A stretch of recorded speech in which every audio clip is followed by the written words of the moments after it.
अन्धस्य ज्ञानञ्जनशलाकया चक्षुरुन्मिलितं येन तस्मै श्रीगुरुवे नमः। श्रीगौरंगा नित्यानंद श्री अद्वैत चंद्र गदाधर श्रीवासादि गौरभक्तवृंद वाञ्छाकल्पतरुभ्यश्च कृपा सिन्धुभ्य एव च पतितानां पावनेभ्यो वैष्णवेभ्यो नमो नमः। हरे कृष्णा कृष्णा कृष्णा हरे हरे, हरे राम राम राम हरे हरे। तो श्रीमन महाप्रभु माधव दास जी के घर रुके, कुलिया ग्राम गए। कुलिया ग्राम में बहुत से वैष्णव अपराधियों का उद्धार किया। पिछली बारी हमने विस्तार में चर्चा करी थी कि हमें भी कैसे, क्यों, किस लिए सारा भजन करते हुए वैष्णव अपराध से सावधान रहना चाहिए, क्योंकि यही एक ऐसा अपराध है जो हरि नाम से भी जिसका निस्तार नहीं हो सकता। वैष्णव अपराध होते ही नाम अपराध भी साथ में हो जाता है, इसीलिए हरि नाम भी इसका निस्तार नहीं करता। उसी वैष्णव से जाके हमें क्षमा मांगनी होती है, पर हमारे लिए ये बहुत कठिन है, क्योंकि हमारी प्रवृत्ति जो वैष्णव अपराध की है वो एक वैष्णव के प्रति नहीं, अनेकों वैष्णव के प्रति अपराध कराती है। और जिनकी ग्रेनाइट की बुद्धि है, जो इतना सुनने के बाद भी जिनके भीतर ये बात नहीं जाती है, वो बहुत बहुत बहुत ध्यान से समझे कि वैष्णव अपराध केवल कथाओं में बोलने के लिए नहीं है। महाप्रभु ने अपने जीवन में बहुत से चरित्रों से ये उदाहरण दिए और अपनी वाणी से भी बहुत बार वैष्णवों को वैष्णव अपराध से सावधान रहने के लिए बोला है। इसलिए कोई भी ऐसा न समझे कि कुछ नहीं होता, हल्के में ले लिया, इतने छोटे से वैष्णव के प्रति अपराध करने से कुछ नहीं होता, वो तो बड़े बड़े संतों के प्रति अपराध हो जाए तो होता है, महित अपराध हो जाए तो हो जाए, अब आपस में इन सब से कर रहे हैं, ये कोई वैष्णव अपराध थोड़े ना हो जाएगा। ऐसी बातें ना लाएं। ये अपराध बुद्धि ही है जो ऐसी बातें हमारे अगर दिमाग में आती हैं तो श्रीमन महाप्रभु सबा अपराधी गणे प्राकरे तारिला, सबको तारने के बाद फिर वहाँ से विशेष रूप से श्रीमन महाप्रभु 7 दिन के लिए वहाँ पे रहे। 7 दिन रही तथा लोक निस्तारिला, और सब लोगों का निस्तार किया श्रीमन महाप्रभु ने। फिर उसके बाद शांतिपुर आचार्य गृह आइछे आइला, सची माता मिली तार दुख खंडिला। शांतिपुर में अद्वैत आचार्य के घर गए। अद्वैत आचार्य ने वहीं पे माता सची को बुला लिया। जब वो वहाँ पहुँचे तो तुरंत अद्वैत आचार्य ने माता सची को बुलवा लिया, और जैसे ही माता वहाँ पहुँची तो माता के सारे दुखों का मानो निवारण हो गया। हो तार दुख खंडिला, कि उनके सब दुख का निवारण हो गया। उन्हें अपने पुत्र श्रीमन महाप्रभु को देखने को मिला। तबे राम केली ग्रामे प्रभु याइछे गेला, नटशाला हईते प्रभु पुनः फिर आइला। उसके बाद यहाँ पे इस अध्याय में जल्दी से कविराज गोस्वामी ने कवर कर दिया, क्योंकि चैतन्य भागवत में भी इसकी चर्चा हुई है और मध्य लीला में पहले एक जगह इसकी चर्चा वो पहले ही कर चुके हैं। इसीलिए यहाँ इतना विस्तार से नहीं बताया कि वहाँ पे 10 दिन अद्वैत आचार्य के यहाँ श्रीमन महाप्रभु रहे। उनकी माता ने बहुत अच्छे से अपने पुत्र की सेवा करी। सेवा माता की पुत्र के प्रति सेवा क्या होती है कि उनको खाना बना के खिलाया, सब अच्छा। तो जो जो महाप्रभु को पसंद था वो सब रसोई करती माता, और अच्छे से श्रीमन महाप्रभु को पवाती। इसी में माता बड़ी प्रसन्न हुई। महाप्रभु ने भी 10 दिन 7 दिन 10 दिन कहीं 7 लिखा है, कहीं 10 लिखा है, 7-8 दिन 10 दिन रह के वहाँ पे अच्छे से जब माता तृप्त हुई, फिर वहाँ से वो रामकेली ग्राम को गए। रामकेली ग्राम रास्ते में आता है। श्रीमन महाप्रभु वहाँ से निकल गए वृंदावन के लिए। रामकेली ग्राम में जब वहाँ पहुँचे तो वहाँ यहाँ पे चैतन्य चरितामृत में अभी लिखा है एक ही श्लोक में कि रामकेली ग्रामे प्रभु याइछे गेला, नटशाला हईले प्रभु पुनः फिर आयला। कनाई नटशाला तक प्रभु गए। वृंदावन के लिए निकले थे रामकेली ग्राम के बाद कनाई नटशाला, और कनाई नटशाला से वापस फिर श्रीमन महाप्रभु वृंदावन नहीं गए और वहाँ से वापस आ गए। एक नरसिंहानंद ब्रह्मचारी हैं, ये श्रीमन महाप्रभु के भक्त हैं। इनका पहले नाम प्रद्युम्न ब्रह्मचारी था, पर प्रद्युम्न ब्रह्मचारी जो हैं ये बहुत बड़े नरसिंह भगवान के भक्त थे, तो श्रीमन महाप्रभु ने इनका नाम बदल के नरसिंह आनंद ब्रह्मचारी कर दिया था। ये इनके घर में नरसिंह भगवान के विग्रह थे, उन्हीं को भोग लगाते, उन्हीं से खूब प्रेम करते, तो इनका नाम हो गया नरसिंह आनंद ब्रह्मचारी।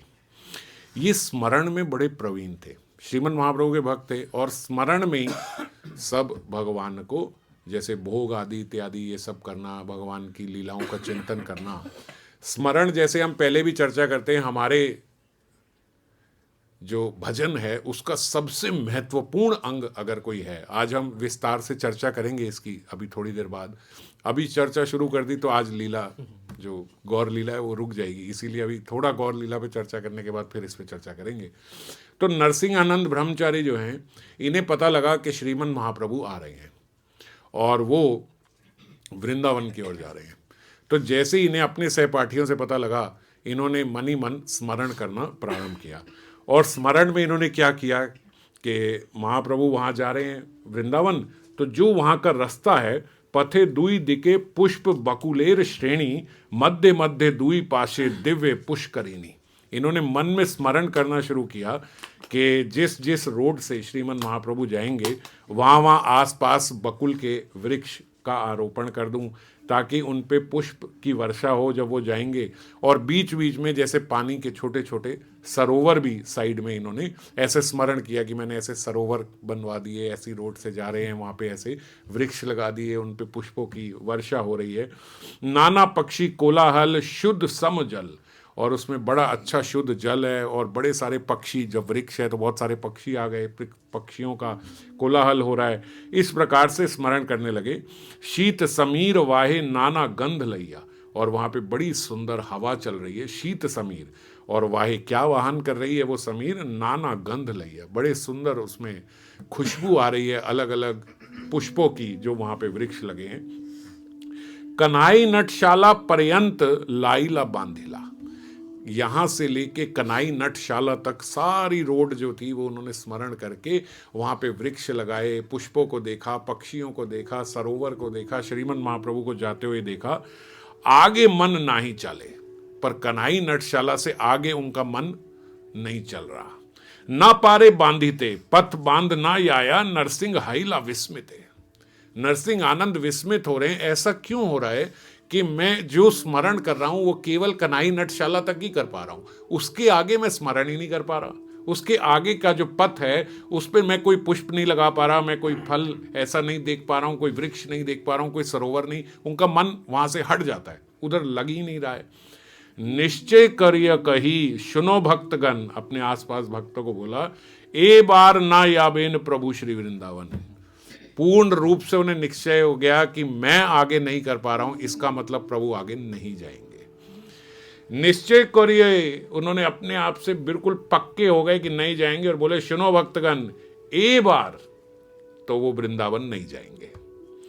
भक्तों ने बोला ऐसे कैसे नहीं जाएंगे, श्रीमन महाप्रभु चल रहे हैं, उनके पीछे लक्ष लक्ष लोग, लाखों लाखों लोग, हजारों लोग चल रहे हैं, और एक बार श्रीमन महाप्रभु के हृदय में आ गया कि वृंदावन जाना है, तो भला कौन रोक सकता है श्रीमन महाप्रभु को।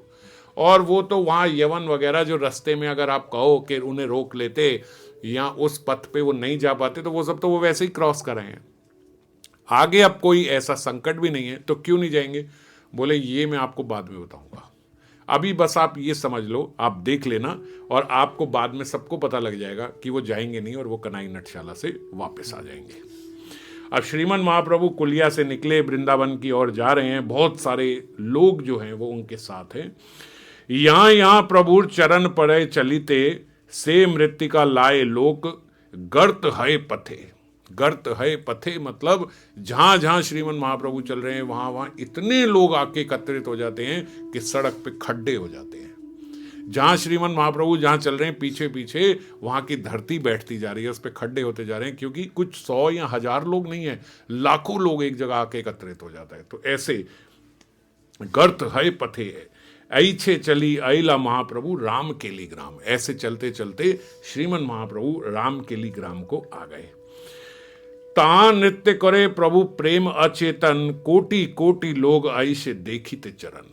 वहां पे श्रीमन महाप्रभु प्रेम आवेश में संकीर्तन कर रहे हैं, और प्रेम आवेश में उनको संकीर्तन करते हुए देखने के लिए फिर वहां के रामकेली ग्राम के हजारों लाखों लोग एकत्रित हो गए और श्रीमन महाप्रभु के चरणों के दर्शन कर रहे हैं।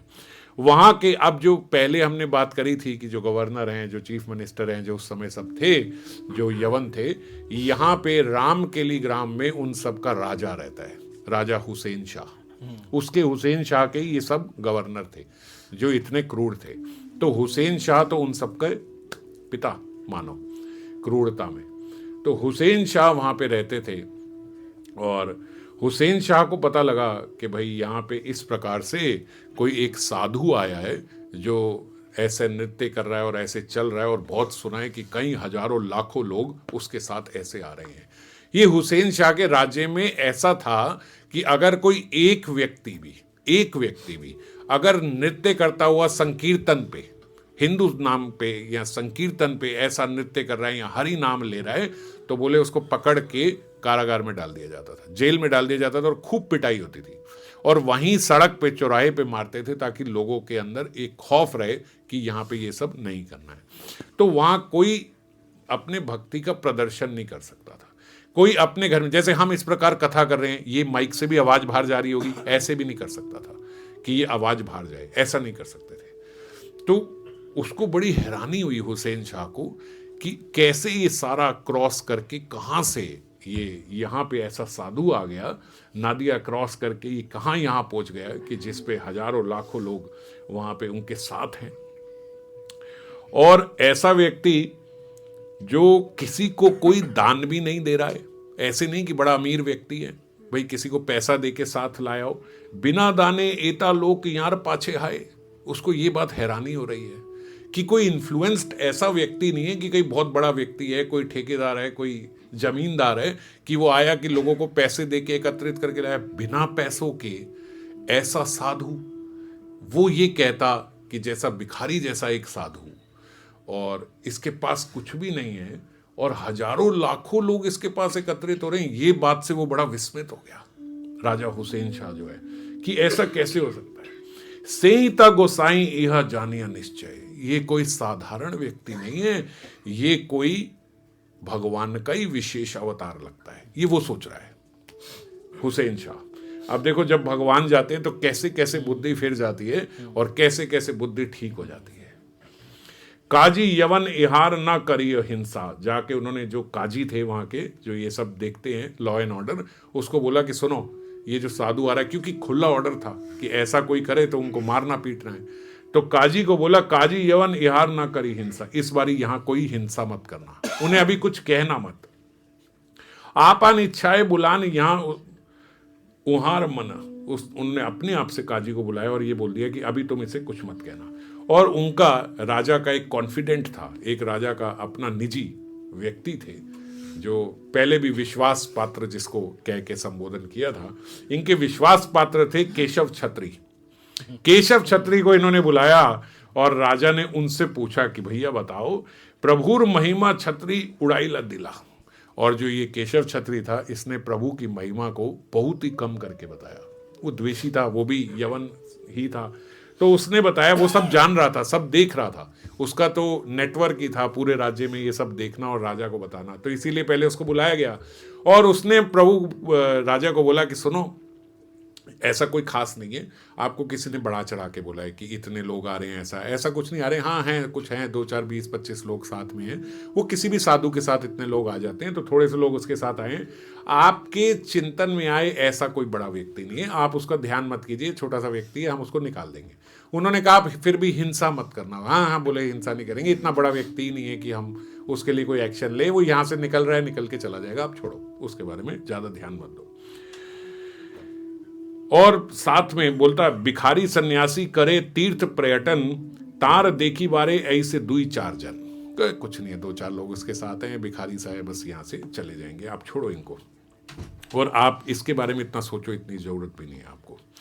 इस प्रकार से जब उसने राजा को थोड़ा ऐसे ठंडा कर दिया, और वहाँ जाके उन्होंने, केशव छत्री ने श्रीमन महाप्रभु के पास एक ब्राह्मण को भेजा और उनको बोला कि आप यहाँ से तुरंत निकल जाओ, अब बस यहाँ आप ज़्यादा रुकना मत, नहीं तो आपका बहुत नुकसान हो जाएगा। वहाँ पे राजा को बोला कि कुछ नहीं है, वो यहाँ से निकल ही रहा है, छोटा सा व्यक्ति है, 3-4 लोग साथ है। और वहाँ उनको भी, श्रीमन महाप्रभु को भी एक ब्राह्मण भेजा और बोला जल्दी से, तुरंत रुकना नहीं, आप यहाँ से फटाफट से निकल जाओ, हम आपको कुछ नहीं कह रहे, नहीं तो बाद में आपको नुकसान होगा। अब राजा को पहली बारी दबीर इससे केशव छत्री से तसल्ली नहीं हुई कि ये कोई ठीक बात बता रहा है। उन्होंने कहा ऐसा है नहीं, इतना कोलाहल हो रहा है भाई, कई हजार लाख आदमी इकट्ठा हो जाए तो बहुत शोर तो मचेगा ही। हम 30-40 चले जाते हैं, बड़ा शोर हो जाता है, तो लाख आदमी, और फिर संकीर्तन, श्रीमन महाप्रभु संकीर्तन करे तो बोले वो तो ऐसा होता है कि आसमान फट जाए, इतने जोर से संकीर्तन होता है, तो ब्रह्मांड पे पूरे आवाज जाती है, और वहाँ उनके राज्य में है। तो वो बोले कि बात इस बारी लग रहा है कि ये कोई सही नहीं बोल रहे। तो उन्होंने दबीर खास को बुलाया, दबीर खास को बोला कि आप आओ और आप मुझे ठीक से बताओ ये कौन है दबीर खास। यही बाद में सनातन गोस्वामी होंगे। तो इनको बुला के इनसे पूछा कि आप मुझे बताओ ये जो आए हैं ये कौन है और क्या है। तब उन्होंने बताया कि देखो प्रभु, ये जो यहाँ पे आए हैं ये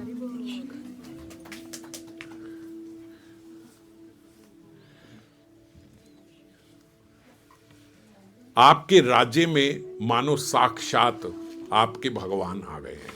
ये सनातन गोस्वामी उन्हें बोल रहे हैं। आपके जो प्रॉफिट होते हैं, आप समझो जैसे भगवान वो नहीं समझते, तो जैसे प्रॉफिट आप समझते हो तो समझो आपके प्रॉफिट जो हैं वो यहाँ पे आ गए हैं। इस प्रकार आपका बहुत ही भाग्य है, आप अपना सौभाग्य समझो कि आज वो अपने आप से आपके राज्य में आ गए हैं। नहीं तो बुलाने पे भी ऐसा नहीं होता कि ऐसे भगवान किसी के यहाँ चले जाएं। तुम्हार मंगल वांछे कार्य सिद्धि है, एहार आशीर्वादे तुम्हार सर्वत्र आई जाए। आपके मंगल की इच्छा हुई है शायद, इसीलिए ऐसा कार्य सिद्ध हुआ है। एहार आशीर्वादे तुम्हार सर्वत्र आई जाए। अगर इनका आशीर्वाद आपको प्राप्त हो गया ना, तो सर्वत्र आपकी जय जय होगी, कभी आपका राज्य कम नहीं होगा। इसीलिए आप इनसे जरूर जाके भेंट करिए। मोर केन पूछ तुम्हें पूछ आपन मन। अरे मेरे से मत पूछो, आप अपने मन से पूछो, क्योंकि सनातन गोस्वामी समझ रहे हैं कि कुछ तो इनके भीतर श्रीमन महाप्रभु ने कृपा करी है, तभी ये मेरे से पूछ रहे हैं। तो बोले मोर केन पूछा तुम्हें पूछ आपन मन, तुम्हें नराधीप हो विष्णु अंश सम। आप तो राजा हो, आप तो राजा को विष्णु का अंश माना जाता है, आप तो साक्षात विष्णु का अंश हो, आप राजा हो। आप अपने मन से पूछो कि आपको लगता है कि क्या ये कोई साधारण व्यक्ति हैं।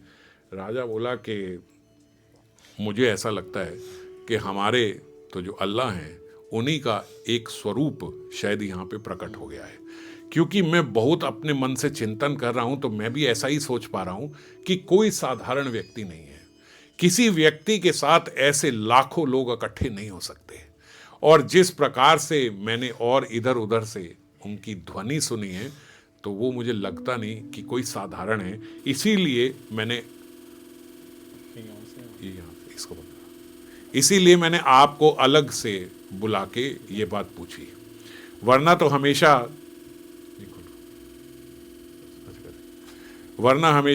ये केशव छत्री से ही वो पूछा करते, बात खत्म हो जाती। पर अलग से इन्हें क्यों बुलाया, अलग से क्यों पुकार के पूछा, क्योंकि उनके हृदय में कोई तो ऐसी आवाज़ आ रही है ना कि भैया यहाँ कोई व्यक्ति साधारण नहीं है। तो सनातन गोस्वामी उन्हें ये सब बोल के उन्होंने कहा कि ठीक है, आपके हृदय से जो आवाज़ आ रही है आप उसी को सत्य मानना, क्योंकि जो मैं जानता हूँ, मैं भी यही जानता हूँ कि ये साधारण व्यक्ति नहीं है, ये साक्षात ईश्वर है और आप बहुत कृपा ही है। घरे आसी दुई भाई युक्ति करीन, प्रभु देखी बारे चले वेश लोकन। अब जब उन्होंने रूप गोस्वामी और सनातन गोस्वामी दुई भाई इनको बोल रहे हैं, इनका नाम शकार मलिक और दबीर खास था। तो शकार मलिक और दबीर खास जब दबीर खास वहाँ पहुँचे तो आपस में इन्होंने एक युक्ति बनाई कि ऐसा करते हैं कि रात में हम लोग वेश बदल के, वेश लुकान, हम लोग वेश बदल के प्रभु को देखने जाते हैं। वेश बदल के इसीलिए क्योंकि अगर ये ऐसे ही जाएंगे तो एक तो वो वेश अच्छा नहीं है कि उसमें श्रीमन महाप्रभु के दर्शन किए जाएं, क्योंकि वो राजवेश है, तो राजवेश में वो वहाँ जाना नहीं चाहते। और दूसरा, यदि हम दिन में जाएंगे तो दिन में थोड़ा सा दिन में जाएंगे तो दिन में सबको पता लगेगा कि हम लोग वहाँ पे गए हैं। तो इसीलिए रात्रि में वेश बदल के हम लोग वहाँ पहुँचेंगे। वो वहाँ गए, अर्धरात्रि दुई भाई आइला प्रभुर स्थाने, प्रथमे मिलिला नित्यानंद हरिदास सने। सबसे पहले जब वो वहाँ गए दोनों, तो उन्हें नित्यानंद प्रभु और हरिदास ठाकुर मिले। नित्यानंद और हरिदास ठाकुर को उन्होंने प्रणाम किया। तार दुई जन जानिला प्रभुर गोचरे, दबीर खास सकार मलिक आइला तोमा देखी बारे। कौन हो आप? हमारा नाम दबीर खास और सकार मलिक है। नित्यानंद प्रभु ने कहा अच्छा, कैसे आए? बोले प्रभु के दर्शन करने के लिए आए हैं। नित्यानंद प्रभु और हरिदास ठाकुर भीतर गए, प्रभु को बोला कि प्रभु ये दो दबीर खास और सकार मलिक आपसे मिलने के लिए आए हैं, आपको देखने के लिए आए हैं। दुई गुच्छ तृण दोहे दशने धरीन, दोनों ने एकदम ह्यूमिलिटी, जैसे कहते हैं ना तृणधारी, एकदम ऐसी अवस्था में है। गले वस्त्र बांधी पड़े दंडवत हैया। जब प्रभु ने उनको बोला कि आप अंदर आओ, तो उन्होंने भी पहले विवरण ये दिया कि बड़े ऐसा लग रहा है कि बहुत ही, नाम तो दबीर खास और सकार मलिक बता रहे हैं, बीच में बंद हो जाता है, और लेकिन उनकी अवस्था ऐसी है, ऐसा लगता है एकदम तृणधारी, बहुत ही हम्बल ऐसे आए हैं वो। और जैसे ही उन्होंने उनको भीतर बुलाया तो दोनों ने दंडवत करते ही, जैसे ही वहाँ गए तो एकदम बोलते दंड के समान वो गिर गए, जिसको दंडवत प्रणाम बोला जाता है, ऐसा दंडवत प्रणाम उन्होंने किया। दैन्य रोदन करे आनंद विहल, प्रभु कहे उठ उठ हाइला मंगल। दोनों दैन्यतावश बहुत तेज तेज उनके अश्रु बह रहे हैं, रो रहे हैं, आनंद से विहल हो रहे हैं, और प्रभु कहे उठ उठ हाइला मंगल, अरे उठो उठो, आपका मंगल होगा, उठो। उठी दुई भाई तबे दांते तृणधारी, दैन्य करी स्तुति करे कर योधकारी। दोनों ने जब श्रीमन महाप्रभु के कहने पे उठे तो दैन्यता से स्तुति करी और हाथ जोड़कर श्रीमन महाप्रभु से प्रार्थना करने लगे, जय जय श्री कृष्ण चैतन्य दयामय, पतित पावन जय जय महाशय। नीच जाति नीच संगी कोरी नीच काज, तुम्हार अग्रते प्रभु कही ते वासी लाज। हे श्रीमन महाप्रभु, आपके आगे आने में हमें लज्जा आ रही है, आपको अपना चेहरा दिखाते हुए हमें शर्म आ रही है, क्योंकि हम नीच जाति के हैं, हमारा संग भी खराब है, नीच संगी हैं, और करी नीच काज, और हमारे जितने कार्य हैं वो भी सब नीच ही हैं। इसीलिए आपके भीतर ऐसे खड़े होने में हम लोगों को शर्म आ रही है। मत तुल्यो ना अस्ति पाप आत्मा, ना अपराधी ना कश्चिन, परिहारे अपि लज्जा में किम भ्रुवे पुरुषोत्तमा। हालांकि हम अपनी जो पाप कार्य हैं वो आपको बताना चाहते हैं, लेकिन अपने पाप कार्यों को बताते हुए हमें बहुत शर्म आ रही है। मत तुल्यो ना अस्ति पाप आत्मा, हम जैसा दूसरा कोई पाप आत्मा है नहीं, हमारे तुलना में कोई है ही नहीं, हम इतने पाप आत्मा है। ना अपराधी ना कश्चिन, परिहारे अपि लज्जा में, हमें लज्जा आती है, हम आपको कैसे बताएं, हम जैसा ना कोई अपराधी है और ना हम जैसा कोई पापी है, तो किस मुंह से हम आपको बताएं। किम भ्रुवे पुरुषोत्तमा, हम कैसे आपको विवरण करें, कैसे बताएं अपने बारे में। पतित पावन हेतु तोमार अवतार, आमा बई जगते पतित नाही यार। आप तो पतित पावन हो प्रभु, आपने अवतार ही लिया है पतितों को पावन करने के लिए, क्योंकि अभी बहुत से पतितों का, बहुत से अपराधियों का प्रभु अपराध भंजन करके उनका पतित पावन करके आ रहे हैं पतितों का। तो बोले आमा बई जगते पतित नाही यार, हमारे जैसा पतित आपने नहीं देखा होगा। सबसे बड़े पतित तो मानो अभी रह ही गए हैं। जगाई मदाई दुई कौरिले उद्धार, आपने जगाई मदाई का तो उद्धार किया था, तहां उद्धारित श्रम नाहिला तुम्हार। लेकिन ये कोई बड़ी बात नहीं है, आपने जगाई मदाई का उद्धार किया, आपका ये कोई श्रम नहीं हुआ होगा उनका उद्धार करने में। तहां उद्धारित श्रम नाहिला तुम्हार, इसमें आपको कोई मेहनत नहीं लगी होगी जगाई मदाई का उद्धार करने में। ब्राह्मण जाति तार, क्यों? क्योंकि वो तो ब्राह्मण जाति के हैं। ब्राह्मण जाति तार नवद्वीप घर, जिनका नवद्वीप में घर है, जो ब्राह्मण जाति के हैं, नीच सेवा ना ही करें नाए नीचेर कुरपार। ना तो उन्होंने कोई नीच जाति के साथ रहे हैं, ना कोई ऐसा नीच जाति का संग किया है, वो तो ब्राह्मण जाति के थे, तो उनका आपने उद्धार किया जो नवद्वीप में रहने वाले हैं। सब एक दोष तार है पापाचार, उन्होंने क्या करा था, उनका तो बस एक ही दोष था ना कि थोड़ा पाप आचरण करते थे वो लोग। पाप राशि दाए नाम आभास यही तुम्हारा, और पाप राशि जो है पाप राशि दाहे नामाभास यही तुम्हारा। अरे ये तो नामाभास से ही खत्म हो जाती है। जीव करोड़ों पाप कर ले और एक नाम ले ले तो ये तो नाम शुद्ध नाम ना ले, केवल नामाभास हो जाए तो नामाभास में भी इतना बल है कि वो सारे पापों को खत्म कर देता है। तो आपने उनका उद्धार किया, ये क्या बड़ी बात हुई। ये तो आपका नाम भी कर देता। तुम्हार नाम लई तुम्हार कोरिला निंदन, से ही नाम हईल तार मुक्ति रो करन। जगाई मगाई जो थे उन्होंने चाहे निंदा करते करते ही आपका नाम लिया, लेकिन नाम तो आपका ले चुके थे। तुम्हारा नाम ले तुम्हार कोरिलो निंदन। देखो वैष्णव निंदा नहीं होनी चाहिए, प्रभु निंदा हो जाए एक बार को चल जाएगा। क्यों? क्योंकि प्रभु निंदा में प्रभु का नाम लिया जाएगा। मैं नहीं मानता ये रामकृष्ण को, ऐसा भी किसी ने कह दिया तो मुख से रामकृष्ण तो निकल गया ना। प्रभु बोलते मेरे नाम में मेरा सर्वस्व है। इसीलिए आप चाहे मई खाने में चाहे पै खाने में कहीं पे भी जाके नाम ले लो, नाम अशुद्ध नहीं होता, जगह शुद्ध हो जाएगी। सूर्य की रोशनी चाहे मल पे पड़े चाहे मूत्र पे पड़े, वो सूख के पवित्र हो जाएंगे, लेकिन सूर्य की रोशनी अपवित्र नहीं होती। इसी प्रकार से नाम अपवित्र नहीं होता। और नाम निंदक रूप में लिया जाए, मजाक उड़ाने के रूप में लिया जाए, कैसे भी लिया जाए, नाम का ऐसा बल है कि नाम अपनी महिमा देगा ही देगा। नाम की महिमा रहेगी, नाम अपनी कृपा करेगा ही करेगा। आपने मजाक में बोला, हम नहीं करते हरे कृष्णा यूं भी बोल दिया ना तो भी प्रभु मुख से 2 बारी हरे कृष्णा आपने बोल दिया, उसको ले लेते हैं। ये प्रभु के नाम की महिमा है। इसीलिए यहां बता रहे हैं तुम्हार नाम लई तुम्हार कोरिलो निंदन। उन्होंने तो आपकी निंदा करते हुए आपका नाम पहले ही ले लिया था। सही नाम हईल तार मुक्ति करोन। और ऐसे तो नाम है ही कि आपका नाम ले लिया तो उनकी मुक्ति तो वैसे ही हो जानी थी। तो आप कहो कि मैंने उनका उद्धार किया, तो प्रभु आपने क्या उद्धार किया? आपके नाम ने आपसे पहले ही उनका उद्धार कर दिया था। जगाई मदाई हई ते कोटि कोटि गुण, अधम पतित पापी आमी दुई जन। अरे जगाई मदाई के तो बहुत गुण हैं, हम क्या उनके गुणों की चर्चा करें, उनके बहुत गुण हैं। कुछ गुण तो उन्होंने बताए ना, पहले तो ब्राह्मण जाति के हैं, दूसरा नवद्वीप में रहने वाले हैं, तीसरा आपका नाम ले चुके हैं। जब उनको कोई बोलता कि नाम लो तो वो नाम लेके ही मजाक उड़ाते कि ये हम नहीं लेते। तो जिसने आपका नाम ले लिया, जो नवद्वीप में वास कर रहा है, जो ब्राह्मण जाति का है, उसका आप कह रहे हो हमने उद्धार कर दिया, बड़ी बात हो गई। तो कोई बड़ी बात नहीं हुई। अधम पातित पापी आमी दुई जन। अरे अधम पापी अब हम आए, हम 2 जन जो हैं ये हैं मलेच्छ जाति, मलेच्छ सेवी, कोरी मलेच्छ कर्म। कोई ऐसी चीज नहीं है वो ब्राह्मण जाति के, हम मलेच्छ जाति के हैं। क्योंकि वही मुस्लिम धर्म ले लिया, जब नाम भी दबीर खास सकार मलिक हो गया, वही मलेच्छों की यहाँ सेवा कर रहे हैं, मलेच्छ राजा की सेवा कर रहे हैं। और करी मलेच्छ कर्म, जो वो जैसा बोल रहा है वैसा ही हम लोग कार्य कर रहे हैं। गौ ब्राह्मण द्रोही संगे अमार संगम।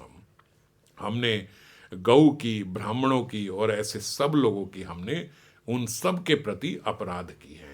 जो हम उन लोगों के साथ रहे हैं जो गौ और ब्राह्मण के भी अपराधी हैं। इसीलिए वो कह रहे हैं कि हमने भी वो अपराध किए, क्योंकि हम उनके संग में रहे हैं। मोर कर्म मोर हयते गलाए बांधिया, कु विषय विष्ठा करते दियाछ फैलाइया।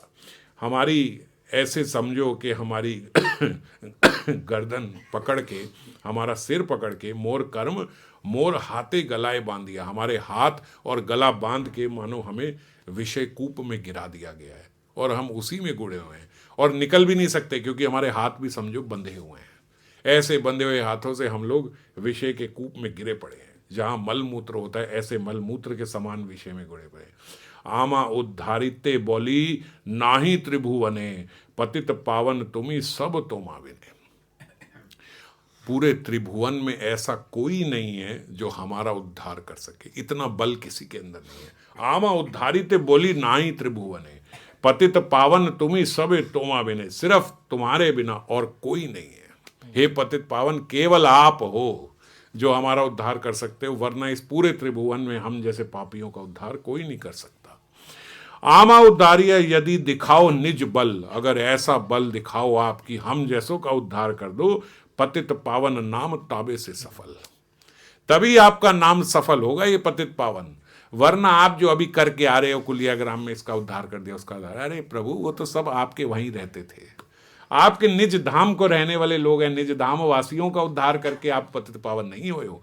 हमारा उद्धार करोगे तब आपका नाम सफल होगा। सत्य एक बात कहूं सुन दयामय, मोह बिनु दयार पात्र जगते न है। एक बात सच बोल रहा हूं दयामय, सुन लो मेरी एक बात, मेरे जैसा दया का पात्र आपको इस जगत में दूसरा नहीं मिलेगा। मोर दया कोरी करो स्व दया सफल, अखिल ब्रह्मांड देखूं तुम्हार दया बल। मेरे को आप कृपा करके अपनी स्वदया, मेरे पे अगर आप दया करोगे तो आपकी स्वदया, जो आपकी दया है ना, वो आपकी दया सफल हो जाएगी जब मेरे पे दया करोगे। अखिल ब्रह्मांड देखो तुम्हारा दया बल, सारा ब्रह्मांड फिर देखेगा, हाँ हाँ इन्होंने दबीर खास और सकार मलिक का उद्धार कर दिया, प्रभु की जय जय हो। आपकी दया की जय जय हो जाएगी जब आप हमारे जैसों का जय उद्धार करोगे। अपने अयोग्य देखी मने पाऊ शोभ, तथापि तुम्हार गुणे उपजाए लोभ। ये हम लोग बहुत चर्चा करते हैं, इस श्लोक पे हम लोग बोलते हैं कि भैया अपने को, बाबा ने बहुत जगह ये अपने ग्रंथों में इस श्लोक का उच्चारण किया है, इसका बताया। अपने अयोग्य देखी मने पाए शोभ, मैं अपने आप को देखता हूं तो मैं डिप्रेशन में चला जाता हूं। अपने चरित्र को देखो तो ऐसा लगता है कुछ नहीं हो सकता, कोई उद्धार नहीं कर सकता मेरा, मैं इतना बड़ा पापी हूं। तथापि तुम्हार गुणे उपजाए लोभ, लेकिन जब आपके गुणों को सुनता हूं तो एक लोभ जागृत हो सकता है कि उद्धार हो तो सकता है। मेरे कारण नहीं हो सकता, पर आपकी कृपा को जब सुनता हूं तो ऐसा लगता है कि बिल्कुल उद्धार हो सकता है। वामन यही छे चांद धरिते चाहे करे, ताई छे यही वांछा मोर उत्थाए अंतरे। वामन मतलब बौणे को बोलते हैं। वामन यही छे चांद धरिते चाहे करे, जैसे एक बौना जो है वो चांद को छूने की इच्छा करे। कितनी मुश्किल बात है एक बौने के लिए, ऐसी ही वांछा मेरे भीतर भी उदय हो रही है। मेरा उद्धार हो जाए, मेरी वांछा भी बिल्कुल ऐसे ही है जैसे एक बौना चांद को छूने की बात करे। भवंतम एव अनुचरण निरंतर, प्रशांत निशेह मनोरा अंतरा, कदा अहम ऐकांतिक नित्य किंकरा, प्रहर्ष ऐ श्यामी सनाथ जीवतम। ऐसा बोलते प्रभु, आपकी सेवा करने वाला, भवंतम एव अनुचरण निरंतर, जो आपका निरंतर अनुचर हो जाए, जो निरंतर आपकी सेवा करे, प्रशांत निशेष मनोरथ अंतरा, ऐसी मेरे भीतर इच्छा है, और जिसके भीतर ऐसी कृपा हो जाए कि वो आपकी सेवा प्राप्त कर ले, उसके भीतर की सारी भौतिक इच्छाएं खत्म हो जाती हैं। प्रशांत निशेष मनोरथ अंतरा, उसके मन में जो वो चाहता है वो डिजायर उसकी पूरी हो जाती है। समझ गए? प्रशांत निशेष मनोरथ अंतरा, मेरे अंतर में जो मनोरथ है वो सब पूरा हो जाएगा। कैसे पूरा हो जाता है? आपके दर्शन करने से, आपकी सेवा करने का ये लाभ है, आपके दर्शनों का ये लाभ है कि जीव के हृदय की जो इच्छा है वो पूरी हो जाती है।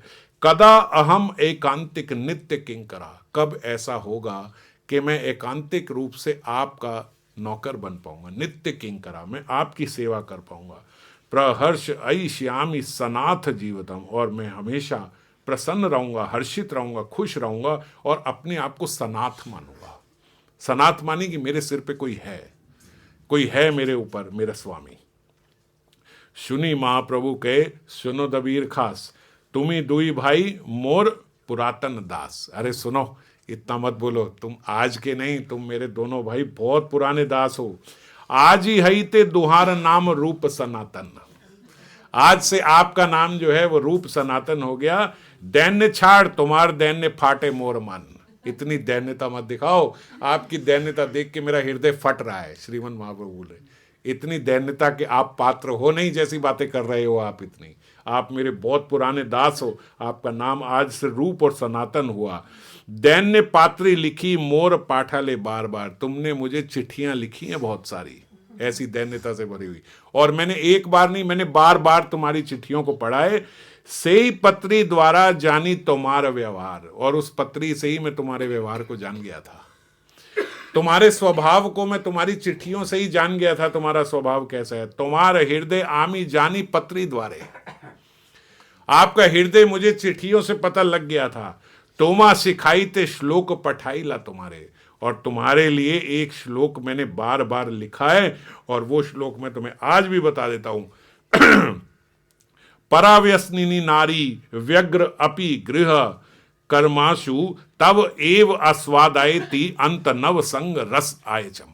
अरे भैया सुनो, जो एक ऐसी स्त्री होती है, कौन सी स्त्री, जो व्यसनी है, पराव्यसनी, पराव्यसनी, जिसका बाहर कोई, जो शादीशुदा है लेकिन बाहर उसका कोई प्रेमी है, इसलिए पराव्यसनी बोला। उसके अंदर व्यसन है कि पर पुरुष से उसकी प्रीति है। परव्यसनिनी नारी व्यग्र अपि गृह कर्माशु, वो यदि घर में बहुत एक्सपर्टली, बहुत अच्छे से, यद्यपि घर का बहुत अच्छे से काम करती है ऐसी स्त्री, तव एव आस्वादयति अंतः नव संग रस अचायनम, लेकिन उसके भीतर ही भीतर जो है वो नव, जो उसको पुरुष मिलाए, जो पर पुरुष मिलाए, उसके साथ जो संग है वो उस संग से प्रसन्न होती रहती है। और जान के ऐसी स्त्री जो है वो घर का काम और अच्छे से करती है कि घर में पता न लग जाए कि मेरा प्रेमी बाहर है। समझ गए? पराव्यसनिनी नारी व्यग्र अपि गृह कर्मेशु, गृह के काम में वो एक्सपर्ट होती है और एक्सपर्टली करती है, अच्छे से करती है, और भीतर ही भीतर आनंदित होती है अपने पर पुरुष के साथ जो प्रेम है उसको देख के। इसी प्रकार तुम दो भाई यहां रहे हो, मैं जानता हूं, तुम्हारी प्रीति हमेशा मेरे से रही है, तुम्हारे हृदय में हमेशा मैं ही रहा हूं, तुम्हारे हृदय में हमेशा गो ब्राह्मण सबकी सेवा ही रही है। और यहां पे अगर तुम कहो कि हम तो बहुत ऊंची पोजीशन पे पहुंच गए हैं, क्योंकि राजा के बाद यही थे दो, प्राइम मिनिस्टर और फाइनेंस मिनिस्टर बोलते हैं आज की डेट में, जो इनकी उपाधि थी। एक प्राइम मिनिस्टर थे रूप गोस्वामी और सनातन गोस्वामी फाइनेंस मिनिस्टर, तो बिल्कुल खास राजा के यही थे, सब यही देखते थे। तो बोले तुम वहां इसलिए क्योंकि जो व्यसनिनी स्त्री होती है ना, वो वहां बड़ी एक्सपर्टली घर पे काम करती है कि उसके बारे में पता ना लग जाए, उसके प्रेम के बारे में जो बाहर है। ऐसे ही तुमने यहाँ पे बड़ा एक्सपर्टली काम किया है, मैं जानता हूं, तुम्हें अच्छे से जानता हूं मैं, तो इसीलिए चिंता का कोई विषय नहीं है। यही बात हम लोगों को समझनी होगी कि इंद्रियों द्वारा जो कार्य किए जाते हैं उनकी ज्यादा भगवान वैल्यू नहीं करते। सकार मलिक और दबीर खास की क्यों वैल्यू नहीं करी, चाहे वो वहां पे सब द्वेषियों के साथ रहे, मलेच्छों के साथ रहे, यवन की सारी आज्ञा का पालन और बढ़ बढ़ के करी और इतनी उच्च पोजीशन में भी पहुंच गए, ऐसा करने के बाद भी भगवान कह रहे मैं नहीं मानता, तुमने कुछ गलत नहीं किया, सब सही है। क्यों नहीं मानता? क्योंकि तुम्हारा मन उसमें नहीं लगा हुआ था। ऐसे ही हम लोग कोई भी कार्य करें भजन में और हमारा मन उसमें नहीं है, तो वो भजन हमारा गिनती में नहीं आएगा। भगवान उस भजन को नहीं गिनती करते। जनरली हम लोग घर में आते हैं, अपना भोग की थाली लेके आए, भोग लगाया, ज्यों ही भोग लगाया उसके बाद अपना मोबाइल देखने लग गए, मोबाइल देखते रहे, रीलें देखते रहे, व्हाट्सएप में मैसेज देखते रहे, ये सब देखा, बंद कर, 5 मिनट हो गए, भोग बदला, फिर भोग बदल के आए, फिर अपना रीले देखी, ये सब देखा, फिर भोग बदला, फिर वो देखा, फिर आए, फिर अपना देखा, फिर वो बदला, फिर वो बदला। भगवान ने भोग खाया? नहीं खाया। आपका भोग लगाना माना गया? आपका भोग लगाना नहीं माना गया। आपको मैं तो बचपन से भोग लगा रही हूं भगवान को, भगवान ने एक ग्राही ना खाई आपके घर में। क्यों? क्योंकि इंद्रियों से किए गए कार्य जो हैं, हाथ पैर से किए गए कार्य जो हैं, भगवान उसको नहीं मानते। भगवान किसको मानते हैं? जिस कार्य में आपका मन लगा हुआ है। और अगर आपका मन लगा हुआ है और इंद्रियां नहीं लगी, मान लो आपने मानसिक ही भगवान को भोग लगा दिया, तो माना जाएगा? माना जाएगा। मन के लगने की इतनी वैल्यू है। नरसिंह आनंद ब्रह्मचारी जो हैं वो मन से ही भगवान का रास्ता बना रहे हैं, मन से उन्हें पता लग गया कि इससे आगे नहीं जाएंगे क्योंकि मैं इससे आगे नहीं कर पा रहा। क्या असली में जाके वो वहां पे वृक्षारोपण कर रहे हैं, सरोवर बना रहे हैं और ये सब कर रहे हैं? केवल मानसिक सेवा में उनको पता लग गया कि नहीं हो सकता कि इससे आगे जाएंगे, क्योंकि मेरा चिंतन इससे आगे नहीं जा रहा है। ये परम भक्तों की बात है। अर्जुन ने इतने सारे मर्डर कर दिए, हनुमान जी ने इतने सारे ब्राह्मण हत्या भी करी, सबको मारा, और अर्जुन ने सबको मारा। क्यों? अर्जुन को एक भी खून का पाप नहीं लगा। एक दो को तो नहीं मारा, कितनों को मारा? क्योंकि भगवान ने उनको भगवत गीता में एक सीक्रेट पहले ही बता दिया था। एक सीक्रेट मंत्र उन्होंने पहले ही दे दिया अर्जुन को, अर्जुन तस्मात् सर्वेषु कालेषु मम अनुस्मरण युद्धश्च।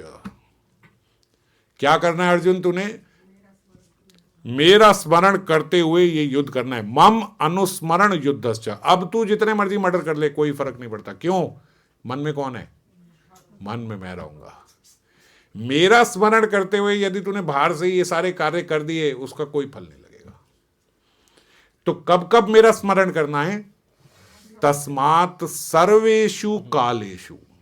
हर समय, हर समय भगवान का स्मरण करते हुए यदि हम इस जगत का कोई भी कार्य करेंगे, उस जगत के किसी भी कार्य से हम बंध नहीं सकते, जो मर्जी हो जाए, वो सब भगवान माफ कर दें।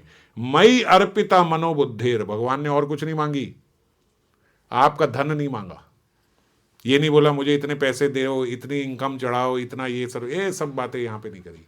ये शुद्ध भक्ति की बातें। मई अर्पिता मनोबुद्धिर मम एवयासी असंशया। असंशय रहो, उसके बाद मैं तुम्हें प्राप्त हो ही जाऊंगा। आपको केवल क्या करना है? तस्मात् सर्वेषु कालेषु मम अनुस्मरण युद्धश्च।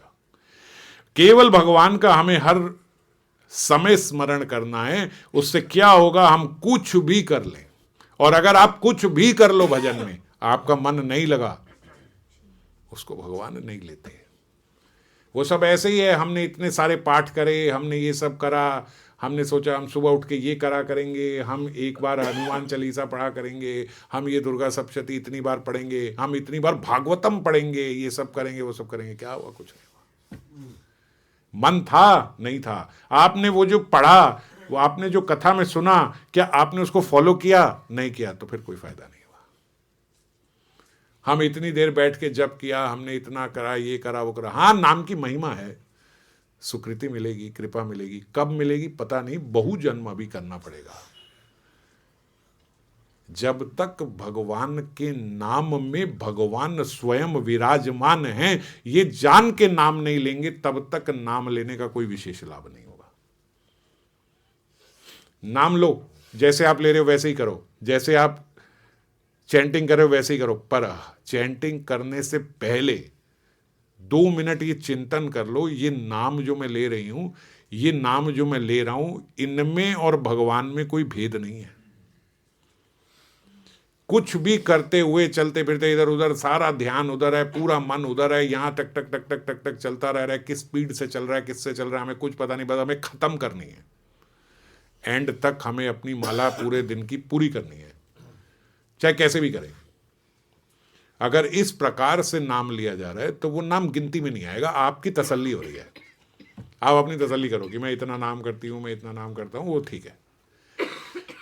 अगर आप अपने हृदय से पूछो, नाम की इतनी महिमा होते हुए अगर इतना नाम हम रोज कर रहे होते तो हम ऐसे ही होते? क्यों हम ऐसे ही हैं? क्योंकि उसमें मन गया नहीं, क्योंकि हमने ये बात सोची नहीं कि ये नाम और नामी में कोई भेद नहीं है, साक्षात हरि हैं। आज के बाद जब नाम करने बैठे 2 मिनट चिंतन करें पहले कि ये जो मैं करने जा रही हूं ये साक्षात हरि है। फिर चप्पल पहन के माला नहीं होगी, फिर जूता पहन के माला नहीं होगी। क्यों? साक्षात हरि है।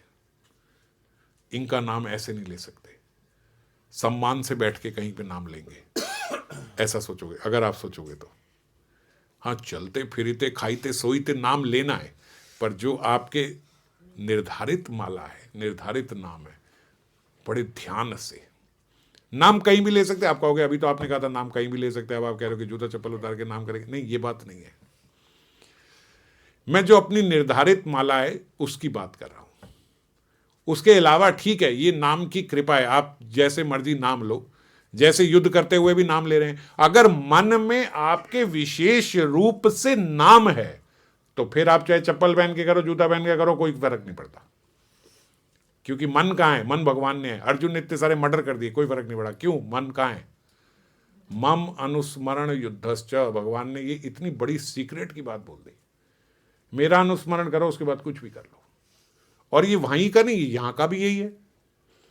आपकी गाड़ी के आगे कोई आ गया, एक्सीडेंट हो गया, वो मर गया, आपकी गाड़ी के पेपर चेक होंगे, आपका चेक होगा, मेडिकल चेकअप होगा, भैया शराब तो नहीं पी रखी थी, लाइसेंस है, सब कुछ है, सब ठीक है, सारे डॉक्यूमेंट ठीक है, सब ठीक है, आप अपनी लेन पे चल रहे थे, अपनी स्पीड में चल रहे थे, सब चेक कर लिया, सामने आने वाला मर गया, 1 रुपए का जुर्माना नहीं होगा आपको।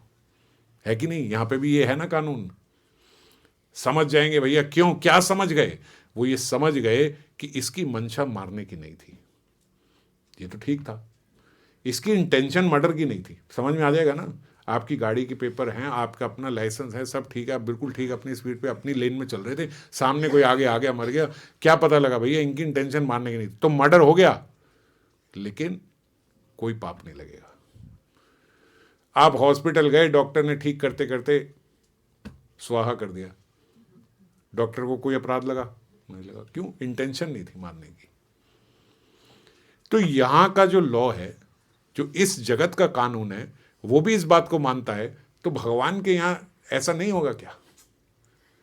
भगवान के यहां भी ऐसे ही, आपकी इंटेंशन क्या थी वो मैटर करती है। और अगर आपने कोई कार्य नहीं किया गलत, लेकिन मन में आप बुन रहे हो, ये आ जाए, ऐसा सुनाऊंगी ना, इसके चीथड़े ना उड़ा दिए वहीं पे, तो देखना बोल नहीं पाएगी कुछ मेरे सामने, इतना सुनाऊंगी इसे, इतना बोलूंगी। और जब आया तो आपका बल नहीं हुआ सुनाने का, आपने नहीं सुनाया, मगर आपने सुना दिया, कर्म लग गया आपका। क्यों? क्योंकि आपने मन से सारा कुछ कर दिया। जब आपने मन से सोच के ये सारा किया, इंद्रियों से नहीं किया, तो उसका फल आपको लगेगा, चाहे आपने इंद्रियों से नहीं किया। क्या हुआ इसमें भैया? मन और बुद्धि दोनों लगी हुई थी, हाँ ये करना है, ये करके रहूंगी, सुनाऊंगी, मारूंगी, चाहे आपने उसके बाद नहीं मारा, मगर वो कर्म लग गया। हम ये बोलते हैं कि अच्छा मन के अपराध तो नहीं लगते, ये भी बात बोली जाती है, भाई मन के पाप तो नहीं लगते। तो क्या है, जैसे मेरे मन में फालतू चीजें आई, अब वही मैं, मेरे मन में आया कि ये आएगा ना, इसको ऐसे बोले, और हम अपनी बुद्धि से कहें नहीं ये सब हमें नहीं करना, अपराध होता है, छोड़ो, चाहे मेरे मन में कितना भी कुछ आए, नहीं मुझे ये नहीं करना, मैं कुछ नहीं कहूँगा, और मुझे कहना भी नहीं चाहिए, और मेरे मन में आना भी नहीं चाहिए, मैं अपने मन में ही बोल रहा हूँ, और फिर मैंने नहीं कहा, कोई अपराध नहीं, न मन का, न वांछा, कुछ नहीं। समझ गए? न मुख से हुआ, न क्रिया से हुआ, न इंद्रियों से हुआ, और न मन से हुआ, पर मन और बुद्धि ने मिलके सम्मिलित होके पूरा आनंद लिया। ऐसे करेंगे, ऐसे करेंगे, ये करेंगे, वो करेंगे, ऐसे करेंगे, ये करेंगे, वो करेंगे, पर कर पाए नहीं, तो उसका फल लग गया।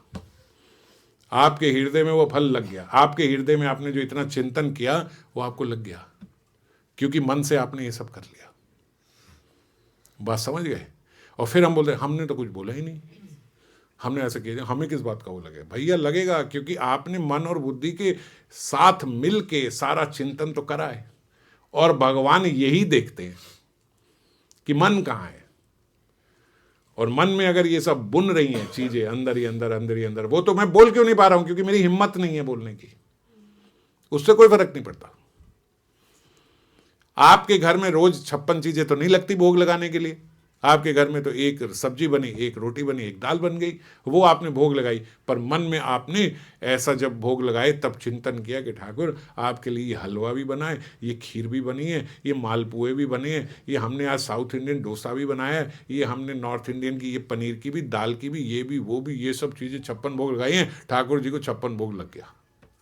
वो स्वीकार कर लेते हैं कि मन से इसने इतनी सारी चीजें मुझे बना के खिलाई हैं। भगवान को इसीलिए बोला जाता है भावग्रही है ये, लड्डू ग्रही नहीं बोला, पराठा ग्रही नहीं, भावग्रही, भोग ग्रही नहीं, भावग्रही। आप क्या भोग लगा रहे हो उससे फर्क नहीं पड़ता, आपका भाव कितना है उसमें, उससे फर्क पड़ता है। भगवान भावग्रही है, तो कैसा होना चाहिए? काम ही नारी प्यारी जिमी, लोभ ही प्रिय जिमी दाम। ऐसा भगवान के साथ प्रीति होनी चाहिए। तिमी रघुनाथ निरंतर प्रिय लगहु मोहि राम। भगवान कैसे प्रिय होने चाहिए हमें? काम ही नारी प्यारी जिमी, जैसे एक कामी व्यक्ति को नारी से प्रेम होता है, और जैसे एक लोभी को पैसे से प्रेम होता है, तिमी रघुनाथ निरंतर प्रिय लागहु मोहि राम। ऐसे आप मुझे प्रिय हो जाओ। ऐसे प्रिय का चिंतन करने का अभ्यास नहीं करना पड़ता। लोभी व्यक्ति को पैसे का चिंतन करने का अभ्यास नहीं करना, हर समय उसके मन में पैसा ही रहता है। कामी व्यक्ति को नारी का चिंतन करने का अभ्यास नहीं करना, हमेशा उसके मन में स्त्रियां ही घूमती रहती हैं। तो ऐसे ही मेरा भगवान में ऐसी प्रीति हो जाए, ये प्रार्थना है। ऐसी मेरी भगवान में प्रीति हो जाए कि मेरा चिंतन हमेशा आप में बना रहे। मना परम कारणम अवंती, मन ही कारण है बंधन का भी, मन ही कारण है मोक्ष का भी, और कुछ नहीं। अवंती ब्राह्मण जो थे उनका श्रीमद् भागवतम में 11वें स्कंद में शायद 23वां अध्याय है, हाँ? तो 23वें अध्याय में अवंती ब्राह्मण का 22-23 होगा, पता नहीं, शायद 23 होगा। तो वो अवंती ब्राह्मण का आप एक अध्याय पढ़ना, मैं आपको पूरा नहीं बता रहा हूँ, आप पढ़ना। उसमें अवंती ब्राह्मण के साथ जो जो हुआ, घर वालों ने निकाल दिया, सब ने निकाल दिया, बच्चे पूछ नहीं रहे हैं। पहले बहुत कमाई करते थे, धीरे धीरे धीरे धीरे उनका वो सारा व्यापार ठप हो गया। जैसे व्यापार ठप हो गया तो बहुत सारे केस हो गए, ये हो गया, घर वालों ने भी पूछना बंद कर दिया, बच्चों ने भी पूछना बंद कर दिया, उन्हें घर से बाहर निकाल दिया। अब अवंती ब्राह्मण सोचने लगे कि ये किसका कसूर है, ये दोष किसका है जो मुझे यहाँ से बाहर निकाला गया, ये ऐसी क्या कमी हुई। तो बहुत चिंतन करते करते करते उन्होंने बोला कि क्या जो ग्रह हैं उनका, मेरे नक्षत्र ऐसे हैं, क्या उनका दोष है, क्या देवताओं का दोष है, क्या इसका दोष है, क्या उसका दोष है। बहुत सारा चिंतन करके आखिरी में उन्होंने निकाला कि नहीं, ये मेरा मन ही है। वो ये चिंतन कर रहे, इतना दुख कौन भोग रहा है, ये दुखी कौन कर रहा है मुझे। सारी चीजों का निचोड़ उन्होंने अंत में ये निकाला कि ये मेरा मन ही मुझे दुखी कर रहा है, और कोई नहीं है, केवल ये मेरा। और उसके बाद बहुत सिद्ध भक्त हुए वो अवंती ब्राह्मण। अब आज मैं अवंती ब्राह्मण की कथा भी नहीं ले रहा हूं, समय भी नहीं है, आप पढ़ना, आपको बड़ा आनंद आएगा वो पढ़ने में। एक एक करके उन्होंने सारे फैक्टर्स लिए। ग्रह नक्षत्र क्या मेरे ऐसे हो गए जो मुझे निकाल दिया गया, क्या देवता मेरे विरोधी हो गए जो मुझे निकाल दिया गया, सब उन्होंने। क्या मेरे अपने ये जो मेरा बेटा है क्या इसकी वजह से, क्या मेरी ये जो पत्नी है इसकी वजह से, क्या मेरा व्यापार बंद हो, नहीं, कुछ नहीं। अंत में उन्होंने कहा कुछ नहीं, ये सिर्फ मन ही है, ये मन ही है जो भोग रहा है, और ये मन ही है जो भोगा रहा है, केवल यही है। तो इसीलिए सारे कारणों का कारण जो है वो मन ही है। हम इतनी जो सफर कर रहे हैं वो मन की वजह से, और हमारा भजन जो नहीं बन रहा है वो भी मन के ना लगने की वजह से। क्रियाएं तो हम सारे बहुत कर रहे हैं, जितनी क्रियाएं हम कर रहे हैं इतनी क्रियाओं में 10 बार सिद्ध हो गए होते ऑलरेडी। आप अपने साथ वालों को भी ले जाते, इतनी क्रिया आप ऑलरेडी कर रहे हो। तो क्रिया बढ़ाने की जरूरत नहीं है, क्रिया में मन के निवेश करने की जरूरत है, सावधान रहने की जरूरत है। देखो, एक मटका भर के लेके जा रहे हैं, पहला सावधानी क्या है, भैया मटका पूरा भरा हो। दूसरी सावधानी क्या है कि उसमें कोई छिद्र ना हो। कोई आदमी लेता है तो चेक करके लेता है ना, ये सब छिद्र हैं, अपराध ना हो। और मन का निवेश हमारा भजन में पूर्ण रूप से होना चाहिए। आप जो कर रहे हो उसमें अपने मन का निवेश करके करो, करना उतना ही है, करना ज्यादा नहीं है। इंद्रियों से और कुछ ज्यादा नहीं करना, वो उतना ही करना है, पर उसमें मन का निवेश डाल दे। हम लोग जब अपवित्र हो जाते हैं तो ये मंत्र पढ़ते हैं ना, ओम अपवित्रो पवित्रो वा सर्वावस्थाम गतो उपवीया यह स्मरेत पुंडरीकाक्षाम स भया अभयंतर शुचि, ये हम गाते हैं। ये गाने का अर्थ क्या है? हम बोलते हैं कि भैया कोई अपवित्र हो जाए ना, कोई शौच आदि कहीं बाहर जाना पड़े, कुछ करना पड़े, फटाफट से ये मंत्र बोल लो, बस ठीक हो जाएगा, उसके बाद कोई नहाने वाने की जरूरत नहीं, ये सब हो गया। अरे भाई, इस मंत्र में इसमें कुछ नहीं है ऐसा, ये केवल सूचना है। दिस श्लोक इज जस्ट एन इंफॉर्मेशन। आपने वो इंफॉर्मेशन तो ली नहीं, आपने श्लोक को ही ले लिया। हाँ भैया ये बोला था, ये 3 बार श्लोक पढ़ लो, ये 3 श्लोक के कोई कहता कुल्ला कर लो, कोई हाथ में जल लेके श्लोक लेके ऐसे डाल लो, ये कर लो, कोई चिट्ठी में लिख के बांध लो। भाई कुछ नहीं होगा इससे। ये श्लोक बोल रहा है ओम अपवित्रो पवित्रो वा, चाहे मैं अपवित्र हूं चाहे मैं पवित्र हूं, अपवित्रो पवित्रो वा सर्व अवस्थाम गतो अभी वा, चाहे मैं किसी भी अवस्था में हूं, सर्व अवस्थाम गतो अभी, कोई भी अवस्था हो मेरी, यह स्मरेत पुंडरीकाक्षाम, पुंडरीकाक्षाम भगवान को बोलते हैं। जैसे ही मैं स्मरण करूंगा भगवान का, स भया अभयंतर शुचि, तो मैं बाहर से भी और भीतर से भी शुचि हो जाऊंगा, साफ हो जाऊंगा, शुद्ध हो जाऊंगा। ये क्या है? ये कोई मंत्र है? ये इंफॉर्मेशन है। हम सोचते हैं मंत्र 3 बार पढ़ लिया बस हो गया, ना लिए। अरे 3 बार इंफॉर्मेशन आपने ले ली, से ना कैसे लोगे आप 3 बार अपने आप को बोल रहे हो भैया मैं अंदर से और बाहर से साफ हो जाऊंगा अगर मैं भगवान का स्मरण करूं, मैं अंदर से बाहर से साफ हो जाऊंगा भगवान का, मैं अंदर से बाहर से साफ हो जाऊंगा अगर भगवान का स्मरण करूं। अब क्या हो गया? शुद्ध हो गया। क्यों? क्योंकि हमने आज तक श्लोक का अर्थ ही नहीं देखा क्या है। हमने बोला भैया ये 3 बार मंत्र पढ़ लो बस। अरे 3 बार पढ़ने की क्या जरूरत है? आधी बार पढ़ने की जरूरत नहीं है। बात समझो, आपको क्या करना, नाम लेना है, भगवान का स्मरण करना है। यह स्मरेत पुंडरीकाक्षाम स भया अभियंतर शुचि। क्या वो बोल रहा है? वो कह रहा है भगवान का स्मरण करना। हमने स्मरण किया नहीं। मंत्र को 3 बार पढ़ के चिट्टा मार के आ गए, हम ना लिए। सोचो, ऐसे ही सारा भजन चल रहा है हमारा। सब करे जा रहे। हाँ वो बोलते हाँ ये नहीं करनी वो नहीं करनी, सुन लिए गए। मैं कईयों को देखता हूँ भैया, मैं बोलता हूँ वैष्णव से द्वेष नहीं करना, वो नहीं करना। क्लास से गए, चाहते ही एक मैसेज द्वेष का आ जाता है। अरे भैया क्या कर रहे हो, क्या सुन रहे हो और क्या समझ रहे हो? ऐसा सुनना समझना, ऐसे कथा को सुनना, ऐसे भगवान के शास्त्रों को पढ़ने का कोई भी लाभ नहीं है। अगर हम अभी तक ये सब कर रहे हैं तो जीरो है हमारा सब। आप अपने मन को तसल्ली दे रहे हो बस। आपका मन जो है वो आपसे बस सेटिस्फाई, हाँ चलो ठीक है हमने भजन कर लिया। वही मन संसार के विषय कूपों में घिरा हुआ, वही वहीं तसल्ली पा लेता, चलो ठीक है, चलो इतना तो कर रहे हैं ना, इतना नाम तो हम कर रहे हैं। कुछ नहीं हो रहा उससे, सच में कुछ नहीं हो रहा।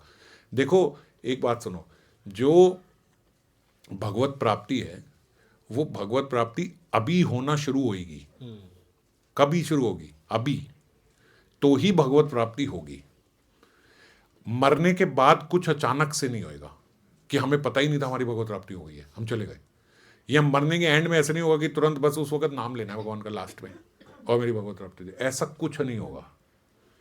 हाई टाइम कंफ्यूजन में हम लोग, अंत में नाम आएगा ही नहीं जो हमारी अवस्था है उसमें। आप जितना मर्जी कर लो, उसके लिए मन लगाना पड़ेगा, क्योंकि अंत में जहां मन लगा है वो वहीं पुकारेगा। अंत में मन वही पुकारेगा जहां देखो, जहां बहुत लगा है वहां से छूट रहा है तो वो सबसे पहले वहीं पुकारेगा ना जहां बहुत लगा हुआ था। अगर भगवान में लगा ही नहीं है तो भगवान का नाम कैसे पुकारेगा वो? अभी क्या है, अभी आप बहुत कंफर्टेबल पोजीशन में हो तो कोई प्रॉब्लम नहीं है, तो ऐसे लग रहा है उस समय भगवान का नाम ले लेंगे। नहीं ले पाओगे, क्योंकि उस समय बहुत कष्ट में होगे। वो मन वहां से छूट रहा है जहां बहुत टाइटली लगा हुआ है। तो सर्वप्रथम वहीं जाके लगेगा, वहीं नाम लेगा जहां हमारा मन लगा हुआ है। अगर मन भगवान में नहीं लगा तो कुछ नहीं होगा अंत में। आप जो एग्जाम में लिख के आए, एग्जाम हुआ, आप लिखाए, आपने पेपर सबमिट करा दिया, आप क्या तुक्के में बैठते हो कि शायद मेरे 100 में से 100 आ जाए? भाई जितने नंबर का पेपर लिखा है उतने ही नंबर आएंगे हैं। यहां एक आध नंबर की गलती लग सकती है, वहां तो गलती भी नहीं लगती। जितना लिखा है उतने ही तो नंबर आएंगे ना। तो ऐसे ही मरते समय जो आपके कर्म रिकॉर्डेड हैं, मरते समय तक जो आपने पूरे जीवन में लिखा है वही तो आके एंड में मिलने वाला है, या एंड में कुछ अलग से मिल जाएगा? है 20 नंबर का लिखा है 100 नंबर आ जाएंगे, और जिसने 100 नंबर का लिखा है उसको पहले ही पता है कि मेरे को 100 नंबर का लिखा है, मैंने 100 नंबर आएंगे मेरे। उसको भी तुक्का नहीं है कि मेरे 100 आ जाएंगे। 100 वाले को पता है 100 आएंगे, 20 वाले को पता है 20 आएंगे। तो इसलिए आप अगर भीतर आराम से बैठ के देखो ना, आपको अंदर से पता है मैं कितने नंबर वाली हूं या मैं कितने नंबर वाला हूं, हमें पता है। किसी को बताने की जरूरत नहीं है। ये नहीं इसके बाद जाके पूछना भाई तेरे को क्या लगता है कितने।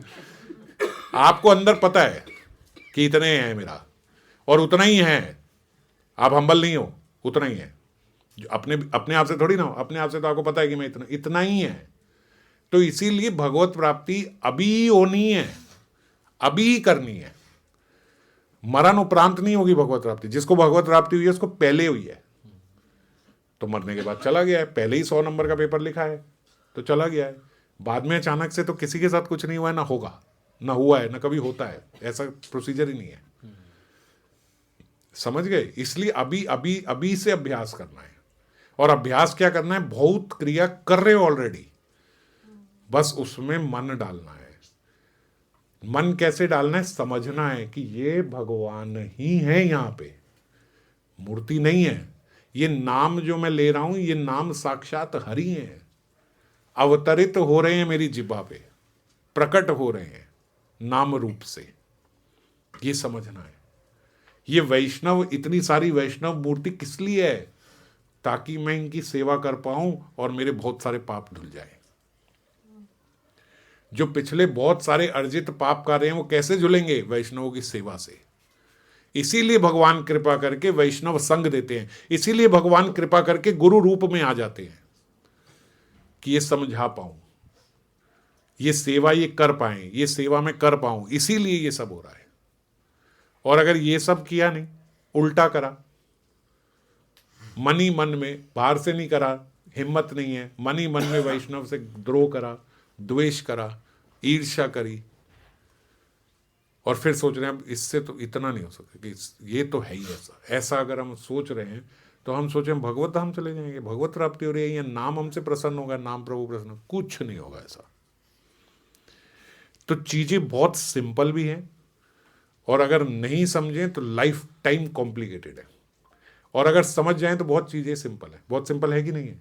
ये वैष्णव हैं, गुरुजन हैं, इनकी सेवा करनी है, और जो कर रहे हैं वही करना है, बस उसमें मन लगाना है। तो ये चीजें सिंपल है।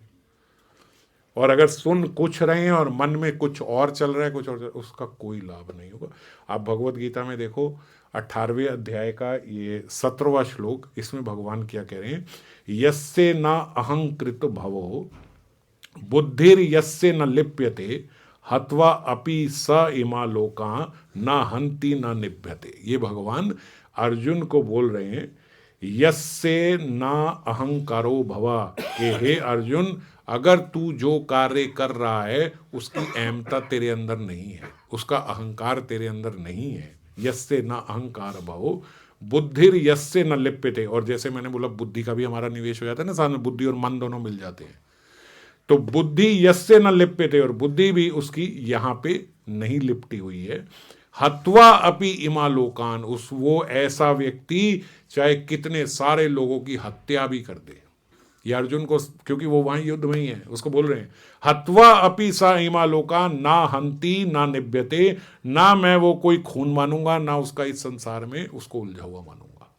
क्यों?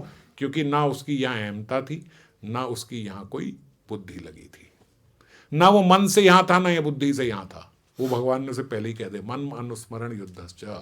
और 18-17 में साफ कर दिया। अगर आपको लगे कि भाई ऐसे ही ये बोल रहे हैं, नहीं, देख लो 18-17 में भगवान ने कह भी दिया, तू जितने सारे लोगों को मार रहा है, खून कर रहा है, किसी का अपराध तुझे नहीं लगेगा। अब सबसे हीनियस क्राइम तो यही है भैया, खून कर देना। वो कह रहे हैं वो भी नहीं लगेगा। क्यों? क्योंकि मन और बुद्धि तो तेरी मेरे में लगी हुई थी। और अगर बड़े से बड़ा भक्ति का कार्य किया जाए और मन और बुद्धि वहां नहीं लगी है, तो फिर वो भी नहीं मानी जाएगी। दोनों ही तरफ बातें हैं। मन और बुद्धि लग गई तो फिर जो कार्य करोगे, मन और बुद्धि लग गई तो चाहे कार्य नहीं करोगे तो भी मान लिया जाएगा। इधर उधर चढ़ाई चढ़ने की, यहां जाने की, वहां जाने की, यहां भागो वहां भागो, ये वाला स्थान जाओ, वहां जाओ, वो पहाड़ी चढ़े, ये करे, होगा भाई कहाँ जा रहे हो? आज हम जा रहे हैं हनुमान जी के मंदिर। कौन से मंदिर? वो 300 किलोमीटर दूर वहां पे हनुमान जी का मंदिर है। वहां क्या होता है भैया? वो तो साक्षात हनुमान ही है। अरे भैया, आपके यहाँ जो हनुमान है, फिर इसका मतलब वो 2 कौड़ी हनुमान है, वो 10% हनुमान है, कितने 5% हनुमान है, वो कितने हैं? क्योंकि वो तो पूरे हैं। जब आप एक को कहते हो कि वो तो पूरे साक्षात हनुमान है, तो फिर ये मतलब पूरे नहीं है ना। आपके साथ वाले ये 5-10% होंगे। आप बोलते नहीं हो ऐसे कि हाँ अपराध हो जाएगा, मानते तो यही हो, ये पूरे नहीं है। ऐसा मानने वाले को भगवान कभी प्राप्त नहीं होते।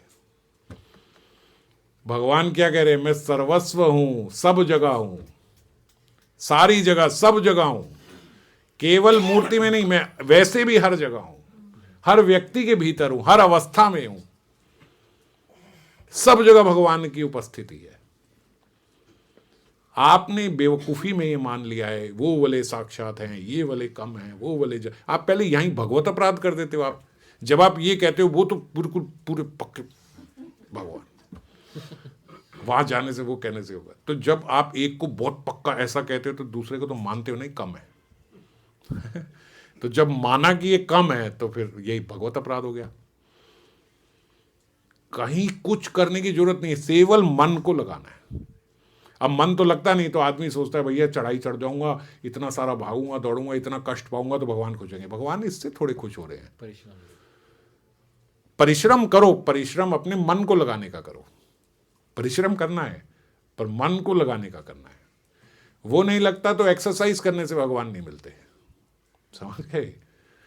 चलो चढ़ते हैं, अपना पैदल चलते हैं, 17-18 किलोमीटर चल भी लेंगे भैया, सेहत भी बढ़िया हो जाएगी और अपना भगवान के दर्शन भी हो जाएंगे। सेहत ही तुम्हारी बस कुछ इधर उधर हो जाएगी, भगवान के दर्शन नहीं होंगे, समझ गए। आप इस बात को समझना, अन्यथा मत लेना।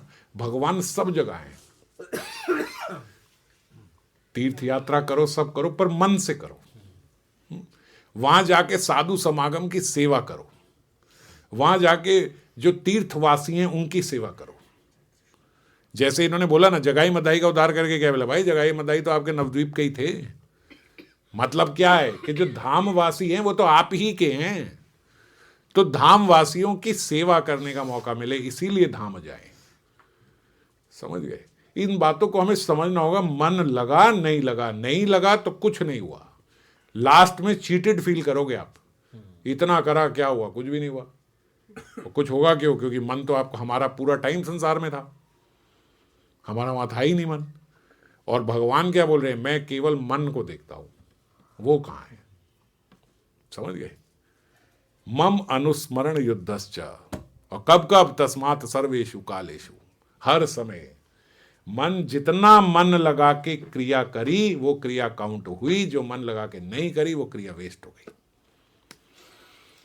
तो भगवान श्रीमन महाप्रभु रूप गोस्वामी और सनातन गोस्वामी को भी यही समझा रहे हैं कि ये सब तुम जो बोल रहे हो हमसे इतना पाप हुआ, ये हुआ, कुछ नहीं हुआ, मैंने कुछ नहीं लिया।